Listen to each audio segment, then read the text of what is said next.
Job లేక ఇబ్బంది పడుతున్నారా? అయితే మెడికల్ కోడింగ్ మీకు మంచి ఆప్షన్. వెంటనే కాల్ చేసి కోర్సులో జాయిన్ అవ్వండి.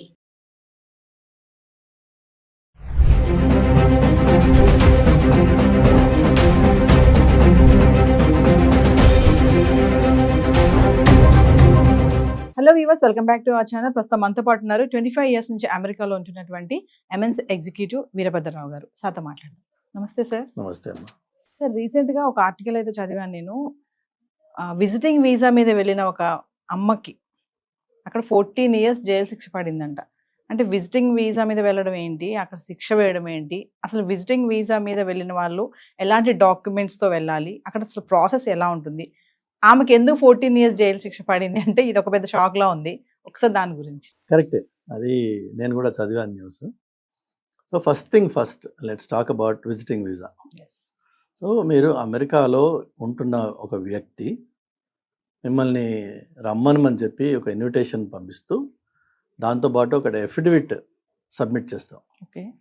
చేసి అందులో ఏమంటామంటే, నేను పలానా వ్యక్తిని పిలుస్తున్నా, నా పర్సనల్ డీటెయిల్స్ ఇవి, నేను ఇంత సంపాదిస్తున్నా, నా లీగల్ స్టేటస్ ఇది, ఈ వచ్చే వ్యక్తికి అన్ని రకాల పూర్తి సపోర్టు అతను ఈ కంట్రీలో ఉన్న రోజులు నేను ఇస్తాను అని అండర్టేకింగ్ కూడా ఇచ్చి ఆ ఇన్విటేషన్ లెటర్ని మనం పంపిస్తే ఇండియాకి, దాన్ని బేసిస్గా చేసుకుని, పెద్ద డాక్యుమెంటేషన్ ఏమీ ఉండదు దానికి.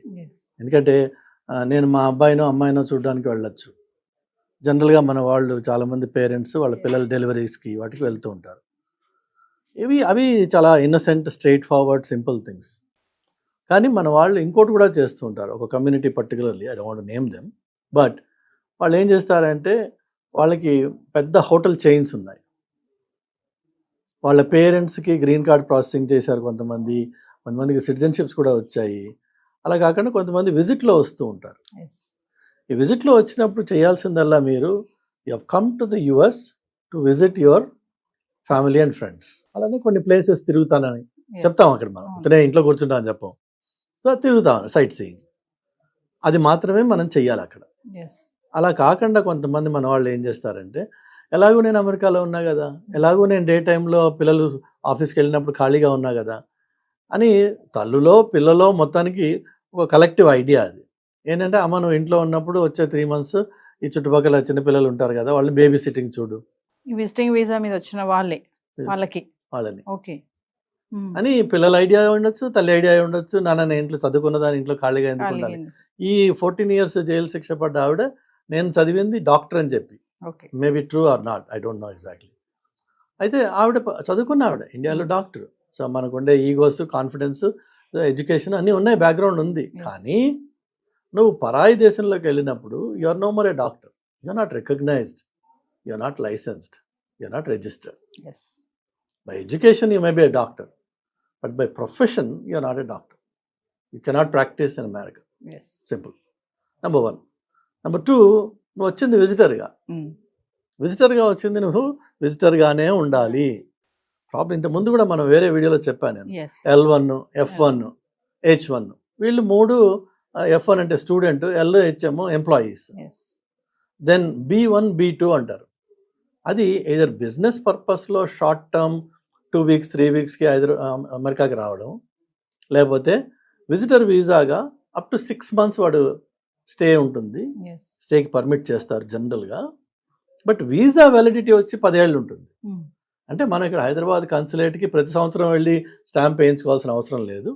10 ఏళ్ళకి వీసా ఇచ్చారంటే అర్థం ఏంటంటే 10 yearsలో నువ్వు ఫ్రీగా ట్రావెల్ చేయొచ్చు back and fourth as a visitor.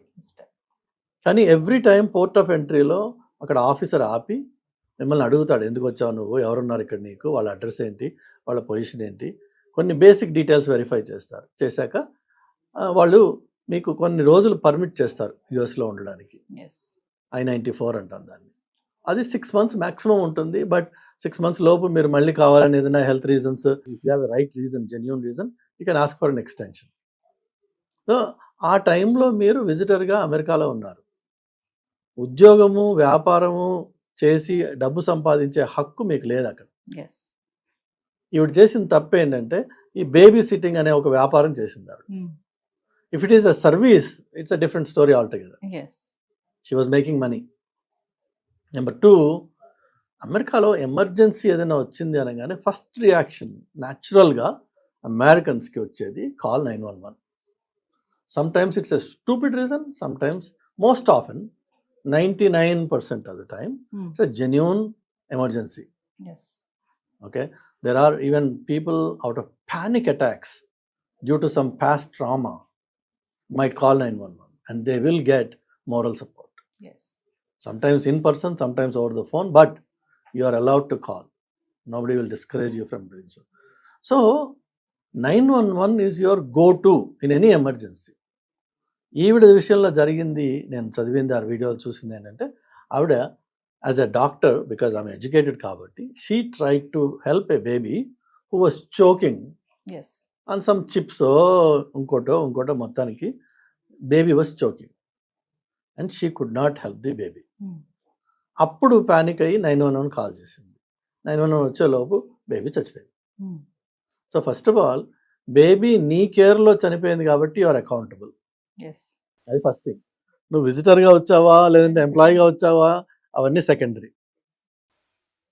అలానే ఈ బేబీ సిట్టింగ్ చేయడానికి కూడా కొన్ని లీగల్ ఫ్రేమ్వర్క్స్ ఉన్నాయి, రూల్స్ ఉంటాయి. ఎవరు పడితే వాళ్ళు చేయకూడదు. జనరల్గా ఏంటంటే ఇన్ కమ్యూనిటీ పక్కింట్లో బేబీని పెట్టడం ప్రిఫర్ చేస్తాం మనం, rather than drive the baby 10 miles and leave it in one place. So ఇక్కడ అవైలబిలిటీ ఉంది. వాళ్ళు కూడా ఎవరైతే బేబీని పెట్టారో వాళ్ళు ఈవిని చూసి నమ్మే పెట్టుంటారు కదా. కానీ కష్టం వచ్చినప్పుడు ఏవి పనికిరావు. వాళ్ళు కూడా చెప్పరు ఆ మాట, yes I spoke to that lady before, చెప్పరు. అండ్ యుఎస్లో ఇంత ముందు కూడా మీకు నేను చెప్పాను, కొన్ని తప్పులకి felony crimes, you may say mistake or you know it's a crime, చిన్న మిస్టేక్ అయినా దానికి ఒక ప్రీఫిక్స్డ్ పనిష్మెంట్ రాసెస్ ఉంది. Even the judge is bound by that. అందులో బేబీ అనేటప్పటికి ఇంకొంచెం సెన్సిటివ్ అయిపోతుంది. సో ఈ విధంగా మీకు కొన్ని విషయాలు మనము చాలా క్లియర్గా నేర్చుకోవాలి. సో ఫస్ట్ విజిటర్గా వెళ్ళినప్పుడు మీరు ఓన్లీ విజిటర్గానే ఉండండి. మీ దగ్గర ఎలాంటి వ్యాలిడ్ డాక్యుమెంట్స్ క్యారీ చేయాల్సిన అవసరం లేదు. ఎవరన్నా మిమ్మల్ని ఆగి రోడ్డు మీద ఆపి, hi are you here legally or illegally అని చెప్పి అడిగే హక్కు ఎవ్వరికీ లేదు అమెరికాలో. ఎవరన్నా ఆపి అడిగారు అనుకుందాం, ఇప్పుడున్న ప్రస్తుతం వాతావరణంలో అలా ఆగి అడిగే ఛాలెంజ్ చేసే పరిస్థితులు ఎక్కువ అవుతున్నాయి. అడిగారే అనుకుందాం, you just have to ignore them and move on. You don't have to engage with them. అది ఆ స్కిల్ మనం నేర్చుకోవాలి. Number 1. Number 2, only law enforcement has the authority to ask you are you here legally. ఇప్పుడున్న సిచ్యువేషన్లో, ఇంతకుముందు అది కూడా లేదు. లోకల్ కాప్స్కి లీగల్ ఇమిగ్రేషన్తో సంబంధం లేదు. వాళ్ళు అడిగితే మీరు సింపుల్గా మీకు ధారాళమైన ఇంగ్లీష్ వచ్చినట్టయితే చక్కగా చెప్పండి. రాని పక్షంలో I am a visitor, my daughter lives in సోన్సో place.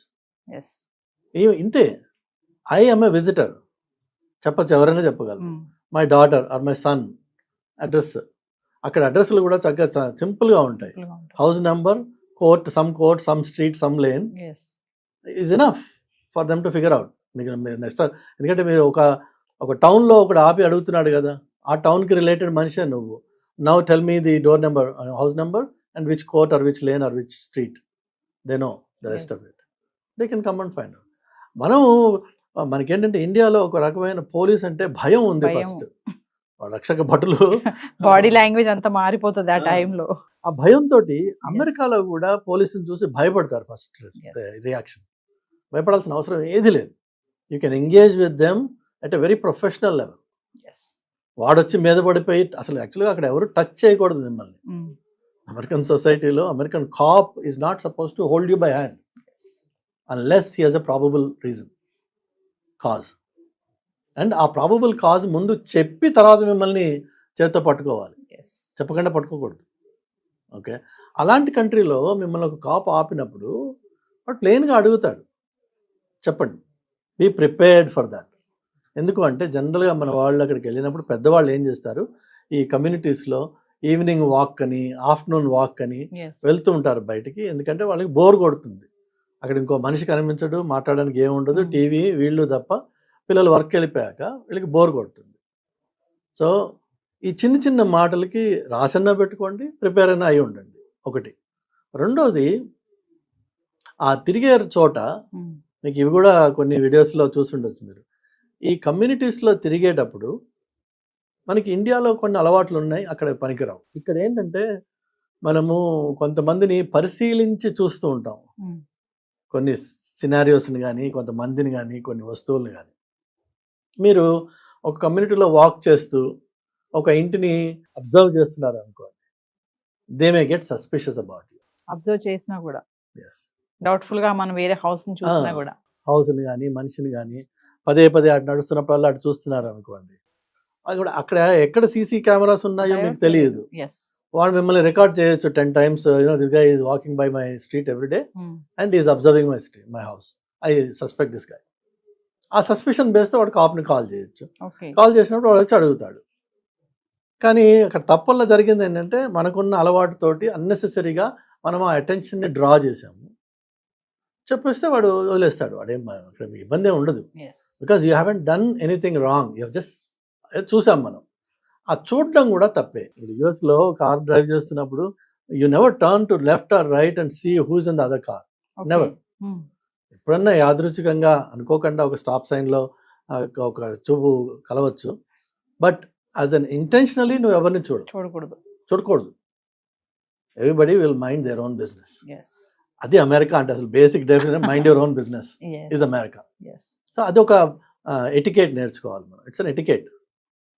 Next వచ్చేసి ఈ ఇంటర్వ్యూకి వెళ్ళినప్పుడు అక్కడ ఏదైతే అడుగుతారో ఆ కాగితాలు ఏదైతే మనకి ఇస్తారో keep a copy of that with you. నోట్తో చెప్పే కేపబిలిటీ ఉంటేనేమో చెప్పుకోండి, ఒరిజినల్ మాత్రం మీరు క్యారీ చేయాల్సిన అవసరం లేదు. పాస్పోర్ట్స్ పట్టుకుని 24/7 తిరగాల్సిన అవసరం లేదు. మీకు out of abundance of caution కావాలి ఒక కాపీ పెట్టుకోండి దగ్గర. అది దాన్ని వాడండి. ఎవరిని అడిగినప్పుడు hey here is my visa, I'm here illegally. లీగల్గా హ్యాపీగా ఉండొచ్చు, గర్వంగా ఉండొచ్చు. సో మామూలుగా విజిటింగ్ వీసా క్యాన్సిల్ అవుతుంది అంటారు కదా సార్, అంటే ఏ కారణంతో క్యాన్సిల్ అవుతుంది విజిటింగ్ వీసా? ఎప్పుడు క్యాన్సిల్ కాదమ్మా. So again remember 2 things. One is visa which is given here in the consulate, permission to travel to the country. That visa simply tells the airline carrier వాడికి permission. అది ఆ కాగితం మీ దగ్గర లేకుండా మీరు ఏ ఫ్లైట్లోనూ ఎక్కలేరు. Okay, మీరు చెక్-ఇన్కి వెళ్ళినప్పుడు కౌంటర్ దగ్గర వాడు అడుగుతాడు, do you have a green card or you citizen or where is your visa. Okay, మీరు అది ఏదో ఒకటి చూపిస్తేనే మీకు ఆ ఫ్లైట్లో బోర్డింగ్ ఇచ్చేది. కాదు నేను అక్కడికి వెళ్ళాక చూసుకుంటానులే, నేను అసైలం సీక్ చేస్తున్నా, ఇదంతానే. ఓకే, అది ఒకటి. అక్కడికి వెళ్ళిన తర్వాత పోర్ట్ ఆఫ్ ఎంట్రీలో ఆ ఆఫీసర్ మళ్ళీ again he tries to ensure that you are here for the right reasons. వాళ్ళ ఉద్దేశం కూడా ఏదో మిమ్మల్ని ఇన్వెస్టిగేట్ చేసి ఇంట్రాగేట్ చేసి కష్టపెట్టాలని ఎవరికి లేదు. అయితే ఇంతకుముందు మనం మాట్లాడుకున్నట్టుగా ఇండియన్ స్టూడెంట్స్ అమెరికాకు వచ్చి స్టూడెంట్గా కాకుండా వర్క్ చేయడం అనేది ఎన్నో ఏళ్ళుగా నడుస్తున్న ప్రాక్టీస్ అది. కానీ ఈ దొంగ ఎప్పుడు పట్టుబడలేదు. అట్లానే B1 B2 అరే విజిటర్ వీసాగా వచ్చినప్పుడు యు ఆర్ సేయింగ్ క్లియర్లీ నేను I'm here for a visit for a period of 15 days, 30 days or 6 months. 6 months తర్వాత నేను వెళ్ళిపోతాను అన్న నమ్మకాన్ని నువ్వు నాకు కల్పించాలి. ఆఫీసర్కి you have to give him some documentary evidence that I'm planning to leave after 6 months. One of those proofs of my intention is a return ticket. ఇంతకు ముందు గత 3-4 ఏళ్లలో దానికి కొంచెం రిలాక్సేషన్ ఇచ్చారు. ఇచ్చేటప్పటికి మన వాళ్ళు 1-way టికెట్ తీసుకుని రావడం మొదలుపెట్టారు. సో 1-way టికెట్ మాత్రమే ఉన్న చోట ఆఫీసర్ మనం ఎవరినో ఏదో అనుకోక్కర్లేదమ్మా, దానికి మన అనుమానాలు ఆపాదించడం చేయకూడదు. If you are the officer and మీకు ఇండియాలో వేరే కంట్రీ నుంచి ఒకడు వచ్చేస్తున్నాడు 1-way టికెట్ తీసుకుని, వాడికి మళ్ళీ రిటర్న్ వాళ్ళ కంట్రీకి వెళ్ళే టికెట్ లేదు వాడి దగ్గర, ఇమ్మీడియట్గా మీరు ఏమంటారు, ఎరా నాయన ఇక్కడే సెటిల్ అవుదలుచుకున్నావా నువ్వు? If you are planning to return in 3 months, where is your return ticket? So అది మినిమం రిక్వైర్మెంట్. అవి లేనప్పుడు ఇంతకు ముందు కొంత సడలింపు ఉండింది, వాళ్ళు అబ్జర్వ్ చేయలేదు, వాళ్ళు ఇన్సిస్ట్ చేయలేదు, కానీ పద్ధతిలో అది ఒకటి పార్ట్ ఆఫ్ ద ప్రాసెస్. ఇప్పుడు వీళ్ళు ఏం చేస్తున్నారంటే అలా లేని వాళ్ళని ఇండియాకి రిటర్న్ చేస్తున్నారు. తప్ప మీకు వీసా క్యాన్సిల్ అన్నది లేదు. వీసా క్యాన్సిల్ ఎప్పుడు జరుగుతుందంటే మీరు పోర్ట్ ఆఫ్ ఎంట్రీలో ఆఫీసర్తో మాట్లాడుతూ బ్లేటెంట్గా లై చేస్తున్నారు. ఎస్. కొడుకు బదులు కూతురో, కూతురు బదులు కొడుకో, లేక వాళ్ళ అడ్రస్ అడిగితే మీకు తెలియదు. నువ్వు నీ కొడుకు దగ్గరికి ఎలా వెళ్తావు? నీ అడ్రస్సే తెలియదు. అంటే అవి సరిగా చెప్పకపోయినా అక్కడ మిస్టేక్. అంతే కదమ్మా. కొంచెం తడబడినా సరిగా చెప్పలేకపోయినా ఎవరన్నా మన చుట్టూ హైదరాబాద్ కాకుండా మన పేరెంట్స్ ఈ ఆదిలాబాద్ లో ఉన్నారు అనుకుందాం. ఆదిలాబాద్ లో ఉన్న తల్లిదండ్రులు హైదరాబాద్ కి వచ్చారు. కొడుకు కూతురు ఎవరో వాళ్ళ అడ్రస్, ఫోన్ నెంబరో, వాళ్ళ డీటెయిల్స్ తీసుకునే వస్తారా? ఏం లేకుండా వచ్చేస్తారా? వాళ్ళు తీసుకుని వస్తారు కదా. So same thing applies when you're going to America. And that ఒక కొత్త దేశం, నీకు భాష రాదు, వచ్చిందే అనుకుందాం, నీకు ఏం తెలుసు అక్కడ ఏం కనిపెడతావు నువ్వు? You need help upon arrival, or you need to know where you want to go upon arrival. అందుకనే వాళ్ళు అడుగుతారు. ఇప్పుడు బిజినెస్ వీసా వెళ్ళిన వాళ్ళు ఏమో హోటల్ అడ్రస్ ఇస్తారు. I'm going to stay in so and so hotel, here is my reservation అంటాడు. అలా కాకుండా ఇలా స్పాన్సర్షిప్ చేసినప్పుడు నా స్పాన్సరర్ ఎవరు? నా కొడుకా, కూతురా, మనోడా, ఇంకోటా, బ్రదరా, సిస్టరా, స్పాన్సరర్ సో అండ్ సో, వాళ్ళు ఈ అడ్రస్లో ఉంటారు. వాళ్ళు ఎన్నేళ్ళ నుంచి ఉంటున్నారు? సింపుల్ క్వశ్చన్స్ అడుగుతాడు. దానికి మనం నీళ్ళు నవ్వులాం అనుకోండి, ఆటోమేటిక్గా వాడికి అనుమానం వస్తుంది, నిజంగా చెప్పిన మనిషి వీడేనా కాదా ఏంటి అని. ఆ కేసులో మాత్రం మీకు ఎక్స్ట్రీమ్, అది జనరల్గా జరగదు, కానీ ఎక్స్ట్రీమ్ కేసెస్లో అక్కడ వీసా ఎంట్రీ, పోర్ట్ ఆఫ్ ఎంట్రీలో మీకు డిక్లైన్ చేసే ఛాన్స్ ఉంది. చేసి నెక్స్ట్ అవైలబుల్ రిటర్న్ ఫ్లైట్లో మళ్ళీ కూర్చోబెట్టి పంపించేస్తారు. లేకపోతే ఇంకొకటి ఏంటంటే 6 నెలలు మీకు మొదట వీసా ఇచ్చారు ఒకసారి, మీరు 6 నెలలు ఉన్నారు అక్కడ, అమెరికాకి మీరు విజిటర్గా వచ్చారు, you're a native of a different country. అమెరికాకి చుట్టం చూపుగా వచ్చి పోతా అన్నారు, వచ్చి వెళ్ళారు, మళ్ళీ 4 రోజుల్లో తిరిగి వచ్చారు అనుకుందాం. అప్పుడు వాడు ఏమంటాడు? నువ్వు చుట్టం చూపుకి రావట్లేదు నాన్న, 1 నెల నువ్వు అక్కడ చుట్టం చూపుకి వెళ్ళి ఇక్కడ మెయిన్ బేస్ చేస్తున్నావు, కాబట్టి యువర్ వీసా ఇస్ రిజెక్టెడ్. అన్ని విషయాలు కూడా మీరు చూస్తే this are all common sense based stuff. ఇందులో పెద్ద ఇంజనీరింగ్, సైన్స్, పాలిటిక్స్, ట్రంప్ ఇవేమీ లేవు ఇందులో. పాప అన్నసరిగా ట్రంప్ని బ్లేమ్ చేస్తున్నారు, కానీ ట్రంప్ ఏమీ కొత్తగా చేసింది ఏం లేదు ఇంకా. So visitors, go as a visitor, enjoy your time, but క్లియర్గా రియలైజ్ దట్ అమెరికాకి వెళ్తే అక్కడ ఉన్నవాడే ఒంటరితనంతో ఏడుస్తున్నాడు. ఇప్పుడు మనకేమో వాగే నోరు, కదిలే కాలు. అక్కడికి వెళ్తావు, వెళ్ళిన తర్వాత నువ్వు కదలలేవు, మాట్లాడడానికి మనిషి దొరకడు. ఏమన్నా ఉంటే వాట్సాప్లోను, ఫేస్బుక్లోను ఇండియాకి ఫోన్ చేసుకోవాలి. ఇండియా వాళ్ళు నిద్రపోతున్న టైంలో నువ్వు అక్కడ ఎవడు ఉండడు. టీవీతో టైంపాస్ చేయగలవా? Okay, wonderful. నువ్వు కాలి నడకన నీ కమ్యూనిటీలో తిరగచ్చు, దాంతో ఏం ప్రాబ్లం లేదు. అది కూడా certain parts of the calendar ఇయర్లో. వింటర్లో ఆబ్వియస్లీ ఇక్కడ వాడు అక్కడికి వెళ్ళి ఆడుతూ పాడుతూ తిరిగే ప్రసక్తి లేదు. సో మీరు తిరగలిగింది ఎప్పుడు? Mainly in summer, because spring and fall ఉన్నాయి, కానీ ఫాల్లో అక్కడ చలి ఇక్కడ మామూలు చలి కంటే 3 రెట్లు ఎక్కువ ఉంటుంది. సో అది కూడా పోయింది మీకు. So summer mainly. ఆ సమ్మర్లో కూడా మీరు ఏంటంటే కాలినడకన మీ కమ్యూనిటీలో తిరగలరు. దానికి మీరు ప్రిపేర్డా అయితే రండి, వెళ్ళండి అమెరికాకి, అది ఎనీ పార్ట్ ఆఫ్ అమెరికా. కానీ అక్కడికి వెళ్ళిపోయిన తర్వాత మాకు ఒంటరితనంగా ఉంది, మాతో ఎవరు మాట్లాడేవాళ్ళు లేరు, పోనీ మేము ఏమైనా ఎక్స్ట్రా సంపాదించుకుంటాం, ఇవి ఉన్నాయి కదా, ఈ ప్రాక్టీసెస్ మానుకోవాలి. నా కొడుకు ఒక షాప్ ఉంది, నేను వెళ్ళి అసిస్ట్ చేస్తాను అంటే that is exactly the same illegal students ఏదైతే మనం అంటున్నామో, ఈ విజిటర్గా వెళ్ళిన పేరెంట్ ఆ కొడుకు షాప్లో హెల్ప్ చేసినట్లయితే you also become an illegal immigrant. Because నువ్వు ఇమిగ్రేషన్ ఏ పర్పస్లో వచ్చావో దాన్ని డీవియేట్ అవుతుంది. డబ్బు సంపాదించే పని చేస్తున్నావు కాబట్టి నువ్వు విజిటర్ కాదు, ఆ పని చేయడానికి నీ దగ్గర H1 L1 ఉండాలి. So you broken the law అని చెప్పి వాడు అరెస్ట్ చేస్తారు. దయచేసి ఆ పనులు చేయకండి, మీకు ప్రాబ్లం ఉండదు. చేశారు, కష్టపడతారు. లాస్ట్ పాయింట్, చాలామంది చాలా లూజ్గా ఫ్రీగా ఈ ఇన్స్టాగ్రామ్లోను, యూట్యూబ్లోను, ఇవన్నీ అలాగా ఇంటర్వ్యూల్లోనూ కూర్చుని సలహాలు ఇచ్చేస్తుంటారు. మనము మన అబ్జర్వేషన్ షేర్ చేయడము ఒక ఎత్తు, కానీ ఇన్స్ట్రక్టివ్గా ఇలా చేయండి, ఇలా చేస్తే ఇలా అవుతుంది అని అమెరికన్ సొసైటీలో మీరు ఇన్స్ట్రక్టివ్గా ఇన్స్ట్రక్షన్స్ ఇస్తూ వీడియోస్ తయారు చేస్తే ఆ సొసైటీలో there are a few things called liability. Okay. You are liable for the statements you make out of your mouth. Yes. You have taken now the role of an expertise. నీకు తెలుసు కాబట్టి నువ్వు నలుగురికి ఈ మాటని ఇలా చేయండి అని చెప్తున్నావు. నీ మాటని ఫాలో అయ్యి వేరే వాళ్ళు దాన్ని పాటించి చేసి దానివల్ల నష్టపోతే they can sue you for the statements and instructions you have shared. Oh. You are liable. Yes.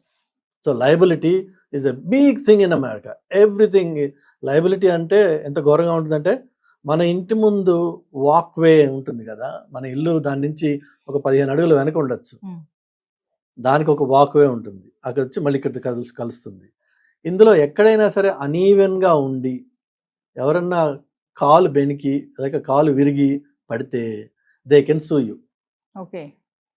Because you are liable to maintain that premises in front of your home. That is liability. Next వచ్చేసి accountability. మీకు always you cannot hide from accountability in the US environment. ప్రతి దానికి ఒకరు you can always choke one neck అంటాం అక్కడ. మీకు responsibility ఉంది, you are accountable for the actions you take. Okay. Then next thing వచ్చేసి ఇలాంటివి చేసినప్పుడు మీరు కూడా పెడుతూ ఉంటారు, first there is a disclaimer. Yes. ఇందులో ఒపీనియన్స్ వగేరా వగేరా. So disclaimers are another very important thing. Then the last thing is disclosures.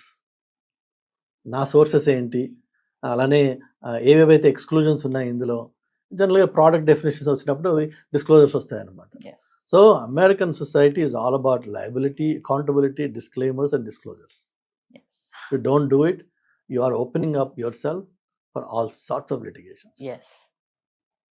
One final example ఏంటంటే, మీరు అక్కడ ఇల్లు కొనడానికి వెళ్తే రియల్ ఎస్టేట్ ఏజెంట్ మీకు ఒక్క మాట కూడా మీకు అతను చెప్పడు.